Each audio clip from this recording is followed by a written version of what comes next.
A few things that I wanted to share with you concerning the pilgrimage.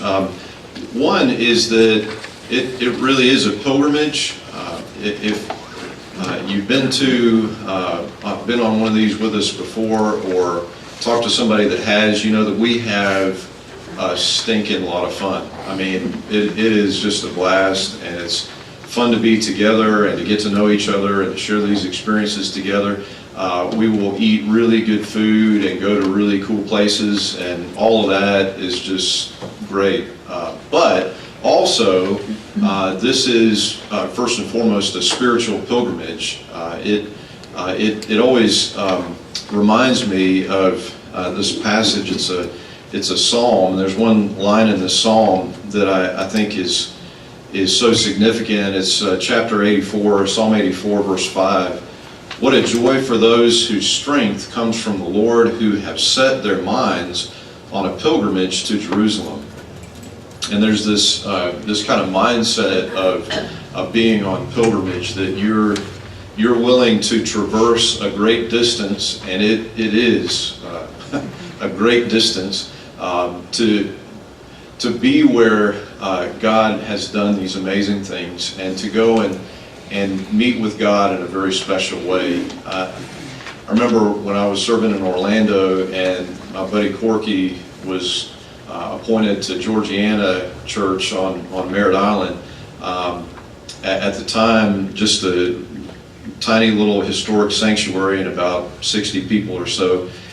It's like 700, and they've built a new building, all this stuff now. But I remember going over because I wanted to see where he lived and see, where he did ministry and all that. And I remember, it was fun for me, but it really moved him that I had made that effort to go and be in this place where God was doing these things in his life.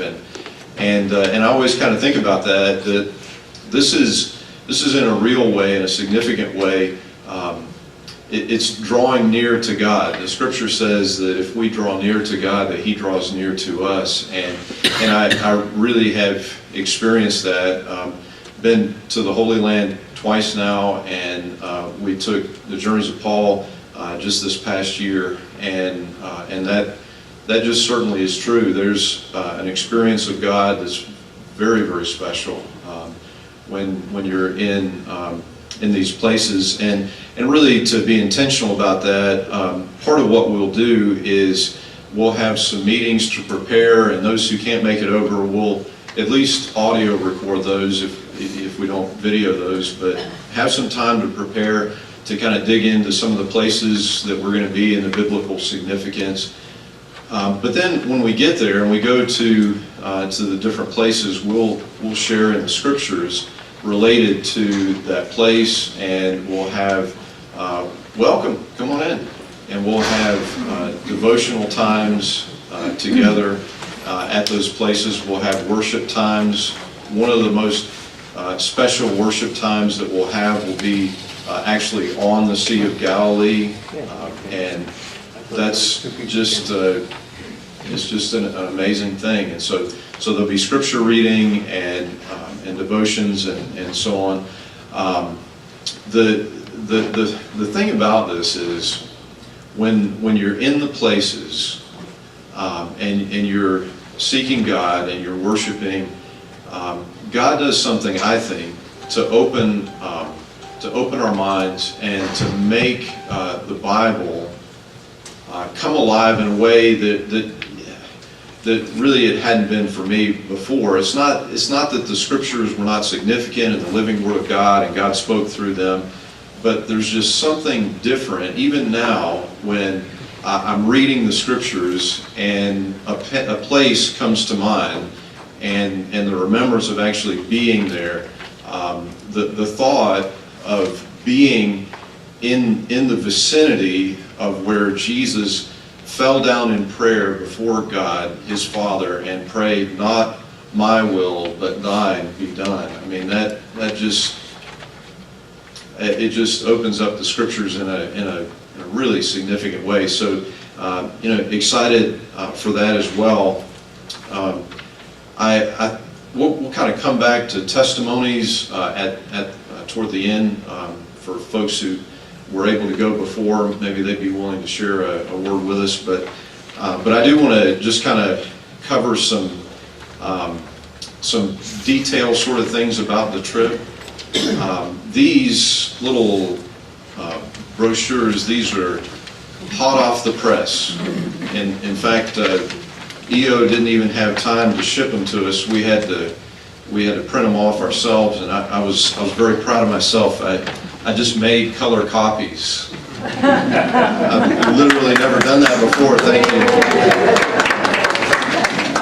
And so part of the reason that I wanted to get us out so far ahead of this, because we're talking about more than a year from now, is because the cost is obviously significant, and so I wanted to give folks plenty of time to plan for that. Also, if you look on the page that looks like that, the third page, you'll see that there's an early registration discount of $150 per person, and that kind of seems significant to me. So you would actually have until March 18th to register with a $100 deposit and still get that discount. So like I said, wanted to give folks plenty of time to plan for this.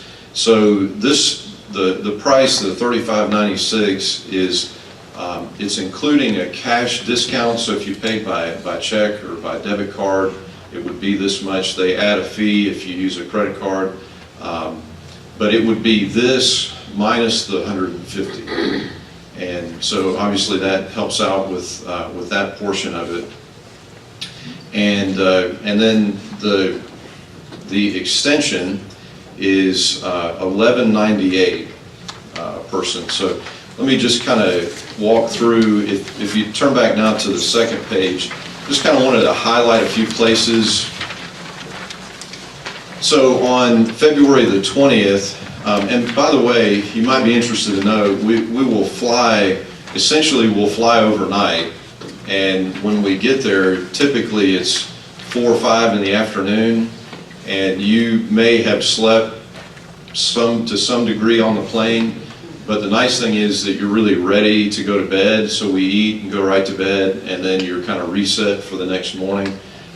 So that would be February the 20th. We'll start at Caesarea by the Sea, which is a very beautiful place. It is where Pontius Pilate had he would split his time between Jerusalem and Caesarea by the Sea. This is where Paul was held for 2 years. There was a fragment, stone engraving, a fragment found there mentioning Pontius Pilate, so there was some real confirmation of the biblical narrative that was found there, and that's in the Jerusalem Museum. So very cool place there. Megiddo is, there were a lot of battles fought there because it was basically the entryway into Israel, into the Promised Land, and there's sort of a natural funnel there, and it probably won't surprise you then that that's the place of the final battle.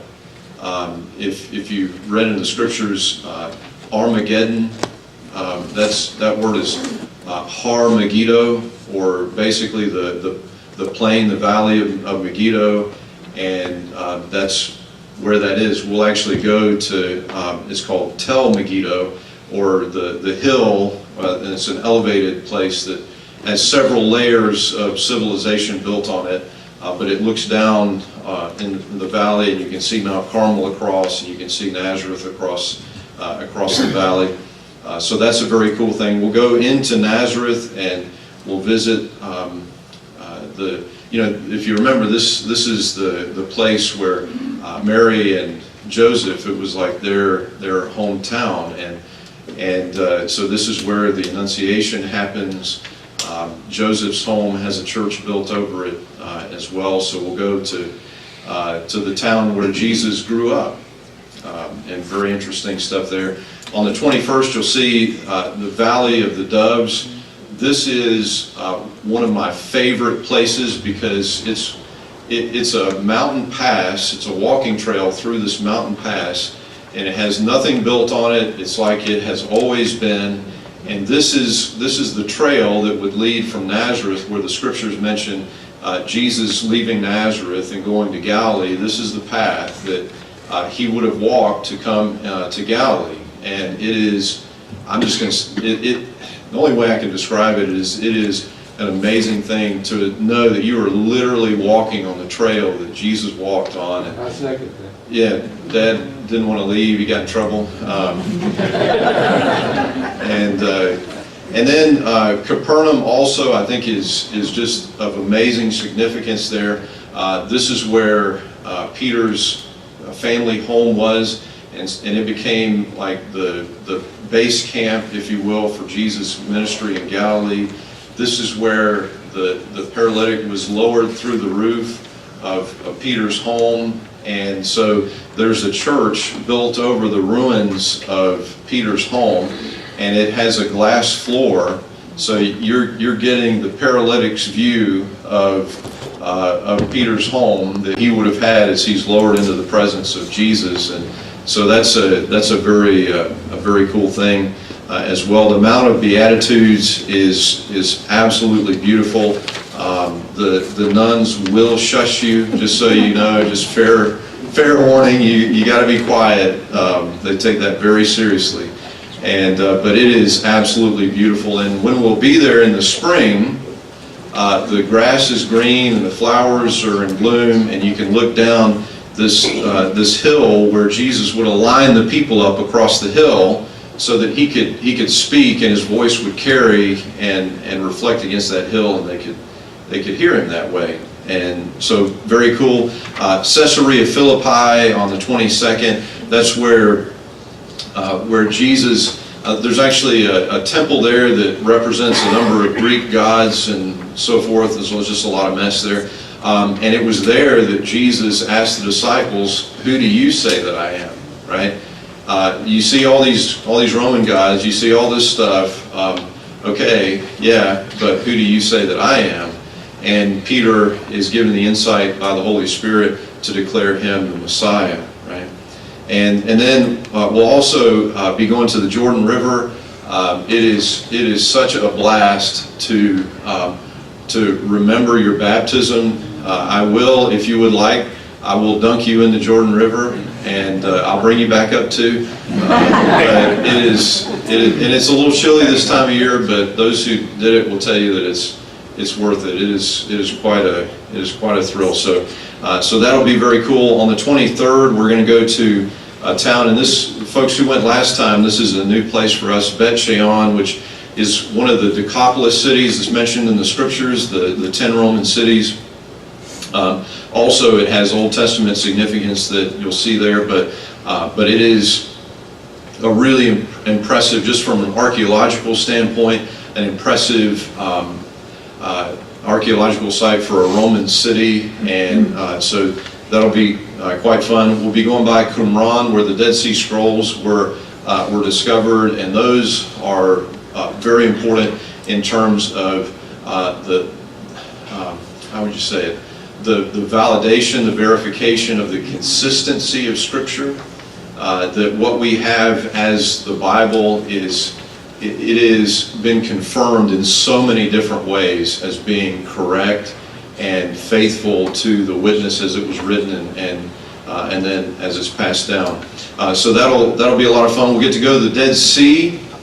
You must bring a bathing suit or some clothes that you can throw away, because you will not want to miss floating in the Dead Sea. It is a blast, and you can't stay in long. It's like 10-15 minutes, or you turn into like a raisin, or a salted ham, or I guess maybe be more appropriate, but beef jerky.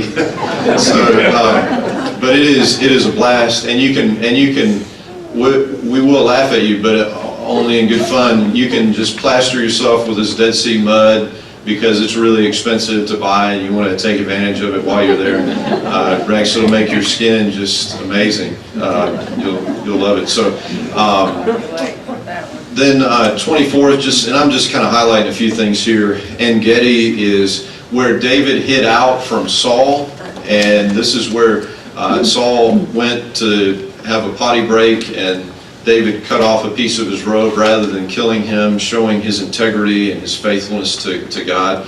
And so we'll actually walk, there's a path that kind of goes, it's across from, I don't know what to call it, a ridge line, and you can see these little caves dotting that cliff, and there's a waterfall at the end, and it's just kind of cool. You can see why David, if you got to hide out somewhere, this would be a pretty smart place to hide out. Bethlehem, and especially the shepherd's field, this is a holy place. I mean, just amazing. The shepherds would back their sheep up into these little caves, and they would be across the entrance to it, and usually would light a fire in front of it. And so they would have been at the mouth of the cave when the angels just sort of light up the sky in front and begin celebrating the birth of Jesus. And so that's really just amazing stuff. I mentioned Israel Museum. A couple of the pieces that I think are most significant, the one from Caesarea Maritime, or Caesarea by the Sea, that mentions Pontius Pilate, also will be in Tel Dan, this way to the north. That was the alternative worship site set up, one of them for the Northern Kingdom, and a lot of weird idolatry stuff went on. But one of the things they found at Tel Dan is a tablet that actually mentions the people of David. And so there's this extra biblical verification from that, and that's really cool to see that. The Dead Sea Scrolls are kept there, but they're preserved, so you can't see them. You can see replica of them, but they're there, kept safe. Also, then the 25th, we'll come down the Mount of Olives, and that's an amazing thing. That's the prophesied entrance of the King, of the Messiah. So we'll come down the Mount of Olives, and we'll be stopping along the way at some places of significance. But then down at the base is the Garden of Gethsemane, and there's a church there. And in there is a rock formation that they believe is actually the place where Jesus knelt to pray, and sweat drops of blood, and okay, maybe that's not the exact rock, but that has always been the Garden of Gethsemane, and it is one. If it's not that one, then it's that one. I mean, it's that close, and so that's an amazing place to go as well. We'll go into the house of Caiaphas, and one of the most significant discoveries for me on this was that actually underneath Caiaphas' house was a pit. It was basically a dungeon, and we'll get to go down into it. And so essentially from the time that Jesus is arrested and he's beaten in this sort of sham of a trial, he's actually tossed into this pit until early the next day when they take him to be crucified. So obviously really significant there as well. Then finally on that next page, the 26th, this is probably hands down the holiest day of the pilgrimage, and that is to walk the Via Dolorosa, the way of the cross, and we'll be stopping along the way. We'll go to the Church of the Holy Sepulchre. There are two different mentions here. The Church of the Holy Sepulchre believes that they have the burial place of Jesus. Obviously, it's empty. It was just a borrowed tomb, right? But then the garden tomb makes their own argument. Which one is it really? Most people think it's the Church of the Holy Sepulchre, but the experience in the garden tomb is so amazing, and it actually is quite possible as well. So while you're there, you hit both of them, so you know, hey, I was there. Whichever one it was, I was there.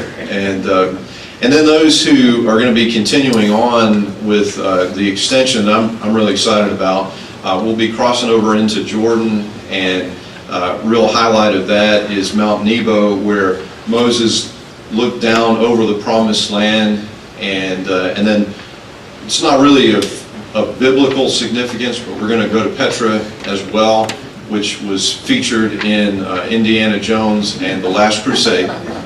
So one of the best movies of all time, and so you'll get to go to that place, and so really looking forward to that as well. And it'll give us some extra time in Jerusalem and at the Dead Sea, so that'll be really cool as well. So just a few highlights of the trip. Now, some detail kind of things. The cost here is double occupancy. The way this has worked out really every time is that if anybody needs a roommate, it seems like it's just worked out where, you guys just brought people together and it's just kind of worked out. But if you need a roommate, you want a roommate, let us know that, and we'll certainly see about trying to pair you up. You can have a single room, it just costs a bit more. And now I'm thinking of it, Linda, would you mind getting a pad and pen so that we can get everybody's names and emails before they go? Actually, we can just use this one. Yeah. So if you don't mind putting your name and your email on there, because I'm going to make an email list. We'll post the video, and I can send you that and send you updates and so forth. The deposit for some time now is $100, and that kind of reserves your spot. And I would encourage you, as soon as you know that you're going to go, I'd encourage you to go ahead and do it. You can do it with the form here, or there's also an online sign up that you can go to, and I can send that information out to you. Other than this cost, what you would need money for is lunches, and those run almost always they're $10. And there are some places where you can spend $20 if you want to, but I think $10 is just for food and then extra for drinks. right, yeah. And so $10 or so for those for lunches. The breakfasts and the dinners are included, and they're great. And the nice thing about it is that they get better. The meals get better as the trip goes on, and so that will give you something to look forward to. First hotel is like, it's fine, it's food. But then the second one is better, and then when we're in Jerusalem, it's pretty amazing stuff. So, credit cards there. Are you fine with that?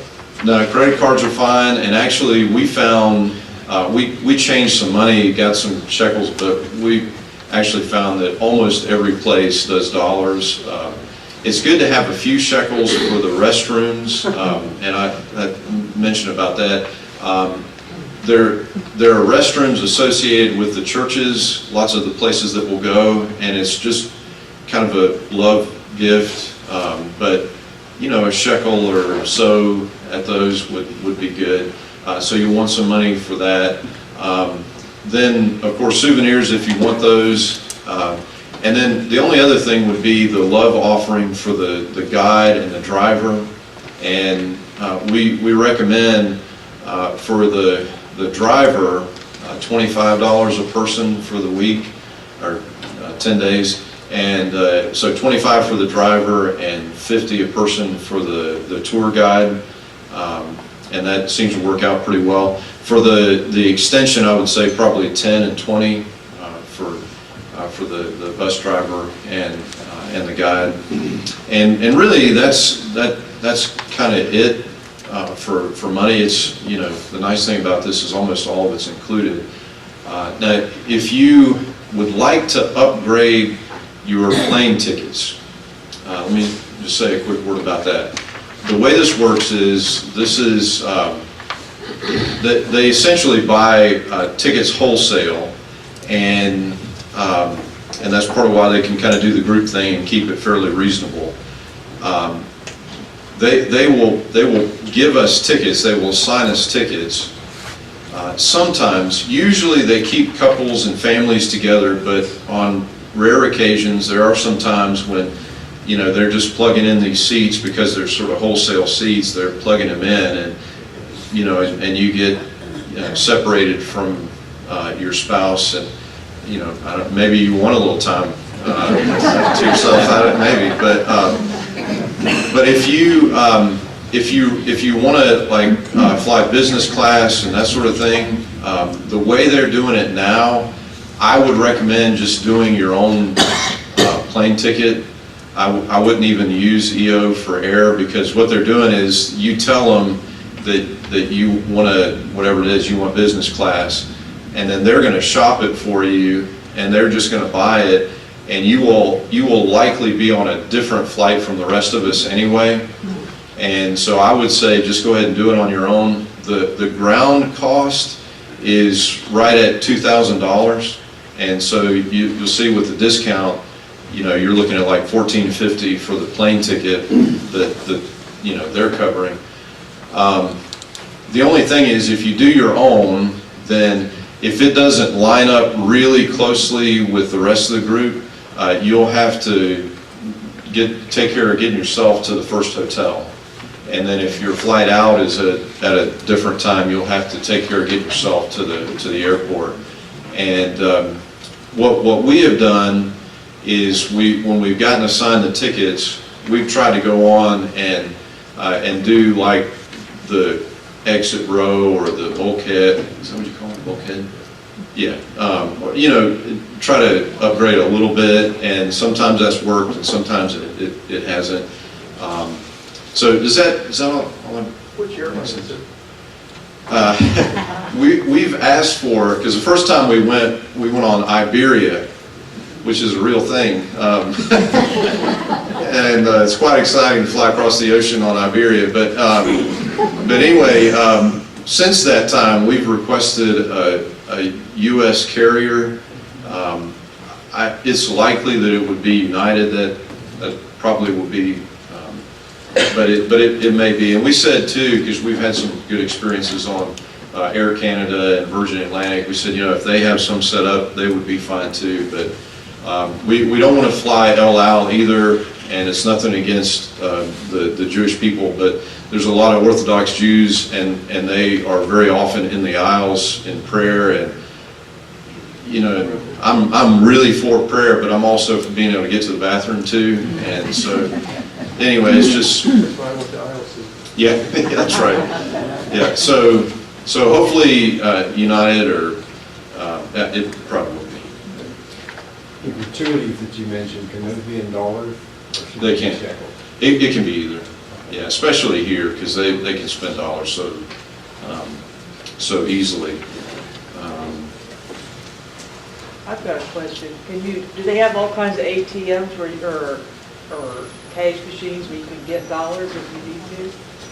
You can, but you can also use credit cards in a lot of the places, and I'm trying to think. I know I saw ATMs. I don't remember how frequently I did. I did it at the hotel one time. You did it at the hotel? Yeah. The bigger cities.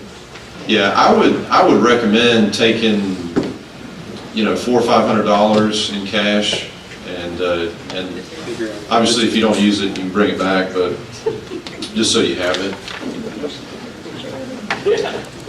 Approximately how long is the flight? Is it direct? It's not direct, is it? Probably what we'll do, and this may change, but probably what we'll do is we'll fly from Orlando to Newark or JFK, probably Newark, and then we'll fly direct from there, and that flight over is about 10 hours. Okay. And on the way back, it's about 12. And the other thing that brings up too is that depending on how many of us there ends up being, we will probably try to work out a deal where we'll leave from here and take a bus.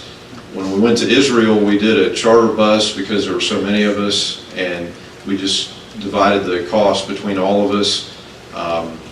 and that seemed to work out well. When we went on the Journeys of Paul, there were few enough of us that we took church buses, and that worked out fine.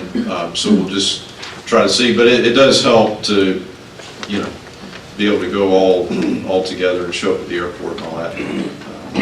How many different hotels will we stay at?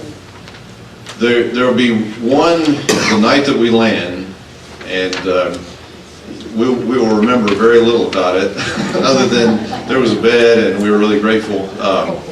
And from there, we'll stay in Galilee for a time, and that's a really amazing place. So I think we'll be in 4 hotels on this one, because I wanted to make sure that we had some time at Engedi. We are going to be staying by the Dead Sea, and I think that added one in. But we didn't really move our luggage that much. We would just identify it, and then they had porters who would take it to our room. And I guess we did bring it down, and then they load it on the bus. Well, no, a lot of times No, we put it out. That's right. I'm mixing up trips. Yeah, you put it outside your door, and they take it to the bus and all that, so, yeah. Safety concerns? We, other than wanting to secure your valuables, we really had no issues at all. One of our group members tried to take a pocket knife through, and I'm sorry if I have to inform on you, but as the group leader, I was like I think this guy was like Mossad or whatever, like he was asking me all these questions, and he said, "Now, has everybody in your group met with anybody while they're here?" And I said, "Well, yeah, somebody had a friend here," and so they took him aside, and they had a little interview with him, and then he tried to get his knife through security. And so they are very, all that is to say, they are very serious about security.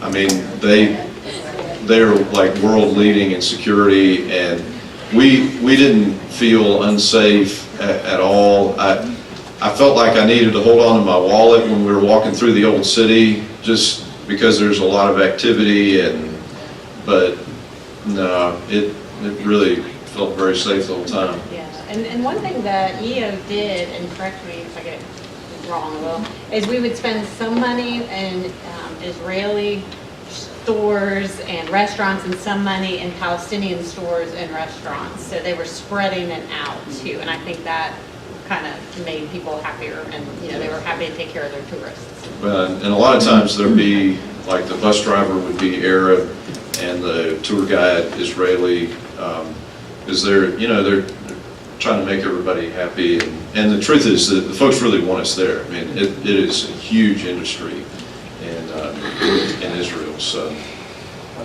What was the temperature? it's actually this is the ideal time to go. It's like 50s, 60s, and the morning you would want a little coat, but have something that you can peel off. I would wear a t-shirt and then a little light sweatshirt and then a windbreaker, and I would just, by the end of the day, I was in the t-shirt, and then when we go south and we're down at the Dead Sea, it's pretty warm there, even in February, but it's not 130 degrees or whatever it is in the summer. So yeah, really nice time to go. The Dead Sea was an amazing place to see too, because of all the minerals in the water, and you could actually, when you were driving around and looking at it, you could see them. Yeah, it almost sparkled, didn't it? Yeah, it's really beautiful. Yeah. What about clothes then, as far as, some people wear shorts, or do they all wear longer pants? I would probably stick to pants, except when we go toward the Dead Sea, because so many of the places are related to churches, and we'd want to have pants there. And by pants you mean jeans. Like, we were fine, women would Yeah. wear jeans and That's right. capri even. Like, Yeah, and capris are fine too, except for guys, we don't allow that. So make that clear, that's a rule. That's why I was there. Yeah, sorry, Rick, no Caprice. Do you have to cover your head in certain places? A while back, they called it- No. No, I'd have your shoulders covered, but not your head, no. I have a question. How rigorous would you say the trip is? I mean, on, Yeah. say a scale of 1 to 10. Yeah, thanks. That's a great question, and I meant to bring that up. In terms of how rigorous it is, there is uneven ground. You know, well, the reason that they stone people to death is because there are rocks everywhere. There was ammunition readily available, and so there is uneven ground. And what seems to be a good rule of thumb is that if you can build up by the time of the trip where you can walk 3 miles at a moderate pace, then you should be fine. Generally, we won't walk that far all at one time. You know, it'll be get off the bus, walk a half a mile, get back on. Dad's got his hands in the air. What? You told me 5 miles. It's 10 for you this time. But Jerusalem was kind of tough going, because there's a lot of Yeah. hills, which we don't have, and a lot of steps, and I don't want to turn anybody away, but I just want you to be prepared. And it was very uneven. It's not like steps, concrete steps that are nice and even. And people got tired standing around waiting, especially to go into the church in the Nativity. We had like an hour and a half wait. And so we did recommend the canes that they fold out and make a seat, so that you would just have a seat with you. Even if you're normally fine, we just recommended it. And then you could just sit. yeah, you can take one of those, or you can take a walking stick, because that can help just to lean against it as well. But yeah, Jerusalem, that's really the longest walk, the Via Dolorosa, and we stop along the way and rest and so forth. Yeah, what else? Yep. Was there really like downtime or things where you can just kind of explore on your own a bit in the shops, or? There will be some shopping time, but not a lot. If you end up doing the extension, then there's like it's virtually a whole day in Jerusalem. But in the other part, it's a pretty quick pace. But like, when we get back to the hotel, it's usually early dinner time, 5:30, and so there's still time to go out. Yeah, party if you want.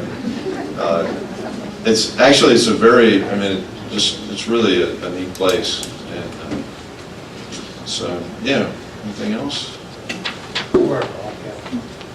A ball clap, sure. Yeah, and I just pull it off when you go in the churches. That's what I did. Yeah. Masada, it's a good idea, Masada, to have a visor women. That's right. Yeah, when we go to the Dead Sea and all that, I don't know, it's got to be closer to the sun or something. But you'll want a hat and sunscreen and that. I have a question. You said if we had extra money, we could bring it home with us? But when we went last time, Ed told me that I had to give it to him.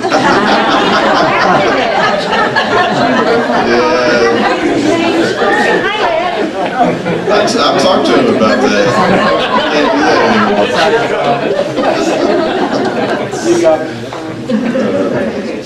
So, I think, yeah. Do you need any travel vaccines and all vaccinations? No, all that's fine, and they take care of all the visa stuff and entrance and exit and all that, so, yeah. Jeremy, when traveling with passports, don't you have to make sure that it's at least 6 months? Right, yeah, that's a out great from point. Expiration date. Right, yeah, make sure you got a little extra time on your passport. Never had anything happen, but it's just a good idea, just in case. And speaking of just in case kind of deals, you'll see that EO offers travel insurance.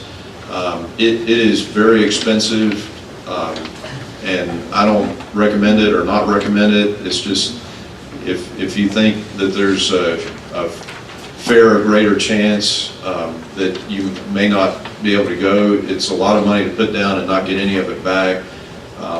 I was told, well, I'll say it this way. We have gotten travel medical insurance, and it's very inexpensive. And I understand that there's actually travel insurance you can buy apart, well, you insurance guys will know this. You can buy it separate from EO to cover the trip even, so I just kind of leave that in your ballpark, if, in your court, rather, if you'd like to do that or not. Is the pad making its way around? Has everybody signed the? Way to go, Troy. Come on, Troy. Man. You know he's going to edit this out of the video, too. So, those that don't have a global pass, you can now get it here in Vero at the City Hall. Nice. Say that again? A global pass. So if you don't have a global pass that expedites your entry, it's all that, you can get that at City Hall? Yeah, you start down West Palm City Beach. Hall at the, County building. Oh, at the county building, okay. What's the global pass? Global pass, that you bypass the long lines coming back in from international travel. So you just go in, put your hands down, they look at your face, all your well, stuff's there. that's coming back into it. But you're That's what leaving. they're coming back. Yeah, but leaving, you get expedited, you don't go in the long line there, there's the quicker line here, you have to take off your shoes and be able to take through your luggage and everything. It's easy, I think it's $100. Okay. What else? I'm sorry, I didn't hear the question about handling the passports. We don't show them each time, or I didn't hear that. No, this was about the global pass that just kind of expedites your entry. And then, yeah, and then we're also just talking about making sure that your date is like, several months out from the end of the trip, yeah. Is it possible up to a certain date where you could transfer your money to somebody else? That is Should you not do it for the money? yeah, that, I'll have to check. I'm not sure about that. I doubt it after the plane tickets have been purchased, but maybe before that, I'll have to check though. Anything else? So folks who have been before, would you like to just share a quick word of testimony about what that was like? I will. I'm not standing up. My name's Linda Ruding, and I went 2 years ago, and it was the most, and I'm not just saying this, most incredible, life-changing trip that I've ever taken in my life. I mean, it makes the Bible come alive when you're reading it, and it just makes you, it's just amazing. And Jeremy does devotions and scripture readings every place we go. So now when you're reading the Bible, you go, whoa, I was there. And it's just amazing. And the hotels are great. And the food was wonderful, because I've been places where they're not. But, and like he said, I don't remember the first night's hotel because we were so tired. But after that, are we going to that same one that's down there, that little? To see a Galilee with the cottages? Yeah. We've requested. Are we going back? Yeah, That was really cool.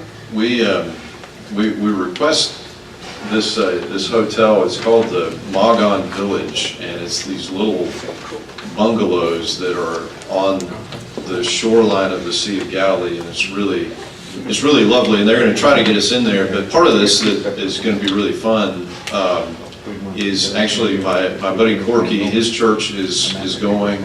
And another good friend of mine, Greg Doss, whose his church is Ponte Vedra Methodist. So there'll be 3 churches actually going together. Likely what will happen, almost certain, is we'll each have our own bus and our own tour guide.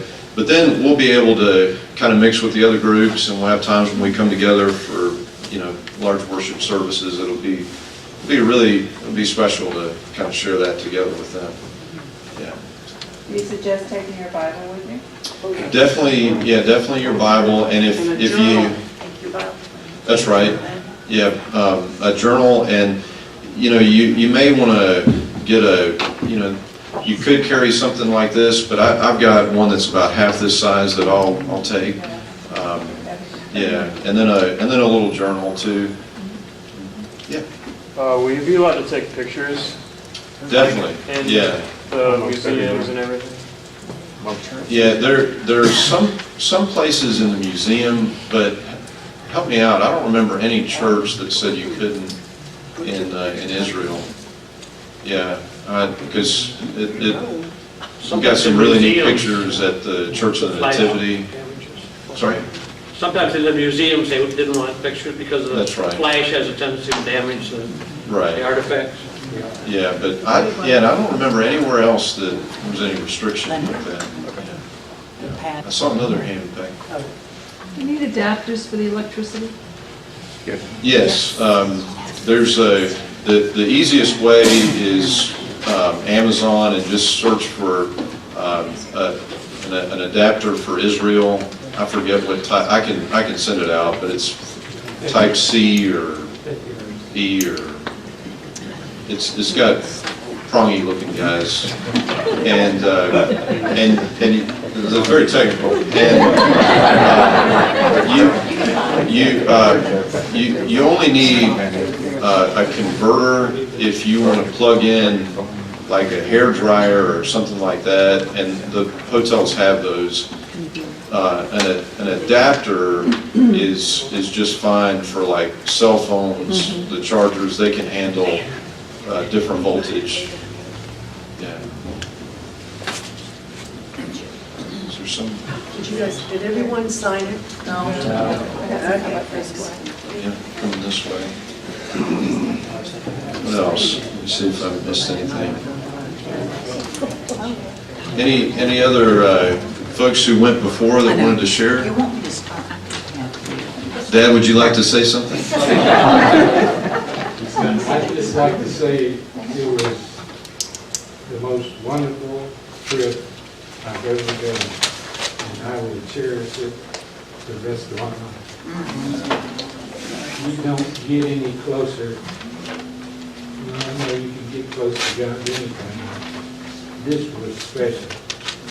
And when I walked with you last time in the Valley of Doves, I felt like I was walking where Jesus.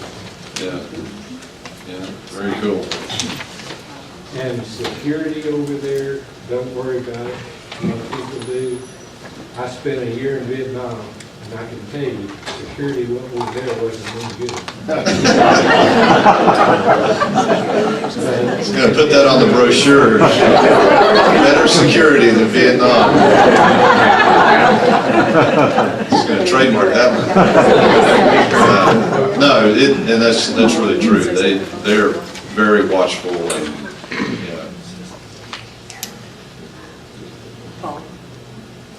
yeah, Paul. I'll just echo also about Susie asked about the safety. And I had Xanax, because I really thought I was going to have a Xanax every day. I really thought, I've been fortunate to travel a lot, and I really thought I was going to be very uncomfortable. And I don't think I took a single one. I really was and maybe it's just the piece of realizing where you were and where you're walking. And just as he said, I think the Valley of the Doves, walking in that spot that hasn't changed, really, it's probably, who knows, not the same trees, but it's the trees and the grass and the same rocks for sure that Jesus saw when he walked. That right there, and I kept thinking, or singing to myself, I walked today where Jesus walked. I love that song. And they would just come to your mind, go.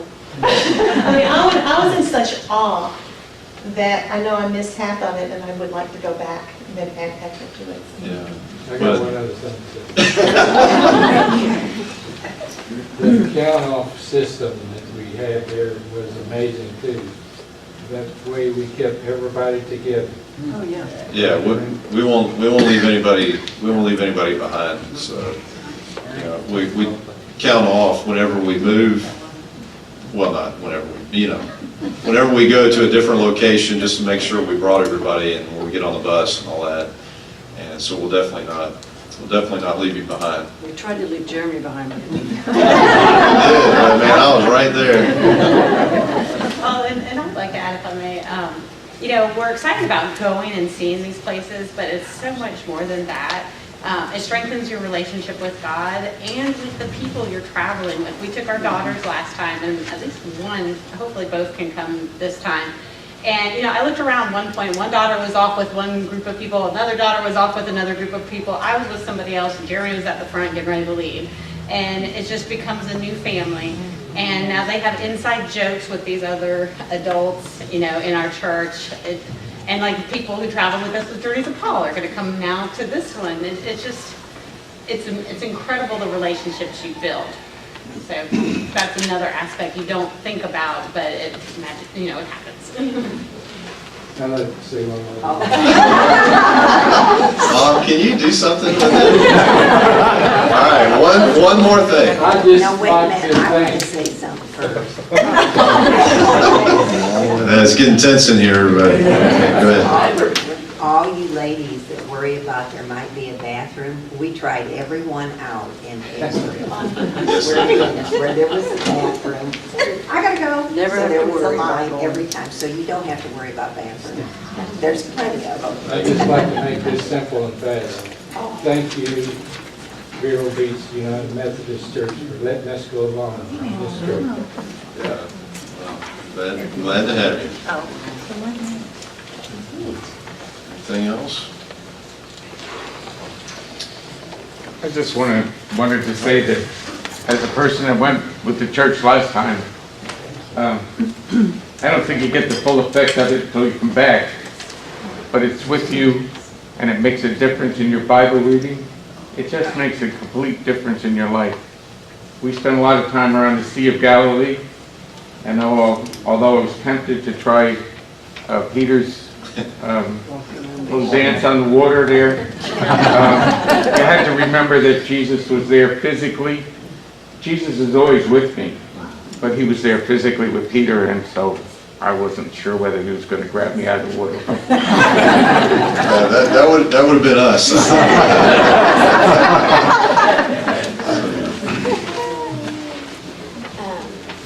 You said there was other churches going at the same time. Are we going to be with a tour with the other churches as well, or are we going to be kind of just our congregation? So it'll be us on the bus, and we'll be going to the same places, but we'll have our own tour guide. And so I would say 75–80% of the stuff will be us, but then we'll have some time where we'll come back together to kind of a larger worship times. And but yeah, we'll have 3 buses and 3 tour guides. We'll kind of caravan. It's pretty exciting to ride on one of those buses. Okay, that was your last thing. Wow.